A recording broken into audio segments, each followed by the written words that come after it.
হলো গতকাল না পরশুদিন একটা নিউজ আসছে, আপনারা দেখেছেন, ঢাকা বিশ্ববিদ্যালয়ের এক পাগলকে হত্যা করা হয়েছে। কারা করেছে, কিভাবে করেছে, আপনারা ভালোই দেখেছেন, ভালোই শুনেছেন।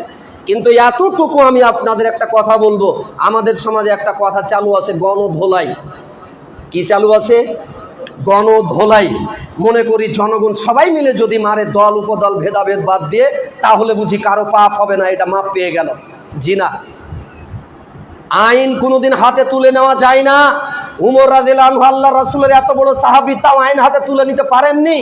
আবু হুরায়রা রাদিয়াল্লাহু আনহু চোরকে ধরেছেন, এরপর বলেছেন তোমাকে নবীর কাছে নিয়ে যাব, আইন হাতে তুলে চোরকে মারতে পারেননি। আইন হাতে তোলা জায়েজ নাই। আরে সাহাবীরা আইন হাতে তুলতে পারেনি, আপনি গণধোলাইয়ের নামে আইন হাতে তুলেন কিভাবে? কিভাবে আইন হাতে তুলেন? পুলিশকেই মারেন, সাধারণ মানুষকেই মারেন, আর যাকেই মারেন আইন হাতে তুলে নিয়ে আপনি কাজ করতে পারবেন না। এটা নিন্দনীয় অপরাধ, এটা গুরুতর অপরাধ। যত মানুষ গণধোলাইয়ের নামে আইন হাতে তুলে একটা মানুষকে মারবেন, সেটা যেভাবে মারেন, এটার শাস্তি কিয়ামতের মাঠে আল্লাহর দরবারে অবশ্যই আপনাকে পেতে হবে। যদি হত্যা করেন, যতজন মানুষ হত্যা করেছেন সবাই মার্ডার কেসের আসামি হিসাবে কাল কিয়ামতের মাঠে উঠবেন। এই জন্য চোরকে ধরে আপনি মারতে পারবেন না, ডাকাতকে মারতে পারবেন না, আইনের লোকের হাতে শপথ করে দিতে হবে। আর যাকে মারা হয়েছে শুনলাম সে নাকি পাগল। সে কি পাগল? 3 শ্রেণীর লোকের ওপরে আল্লাহ কলম উঠিয়ে নিয়েছেন, এদের বিচার হবে না। 3 শ্রেণীর লোকের ওপর থেকে আল্লাহ কলম উঠিয়ে নিয়েছেন, এদের নেকি বদি লেখা হবে না। এক, মাজনুন, যিনি পাগল, উনি গুনাহ করলে উনার গুনাহ লেখা হবে না। 2 নাম্বার, শিশু, অপ্রাপ্ত বয়স্ক, যতদিন না উনি বালেগ হয়েছেন ততদিন পর্যন্ত উনি যদি গুনাহও করেন, উনার কোনো গুনাহ লেখা হবে না। রুফিয়াল কলাম, কলমকে উঠিয়ে নেওয়া হয়েছে।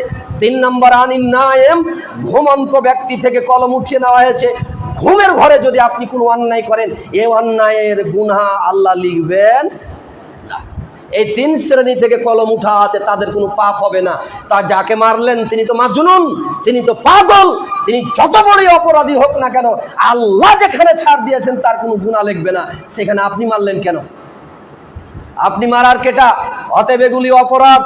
খবরদার গণধোলাইয়ের নামে আইন হাতে তুলে নিয়ে কোনো মানুষকে মারা দুঃসাহসিকতা দেখাবেন না। এভাবে মারা গেলে মার্ডার কেসের আসামি হতে হবে।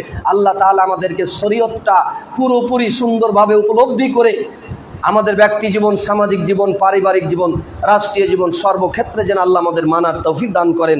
আমিন।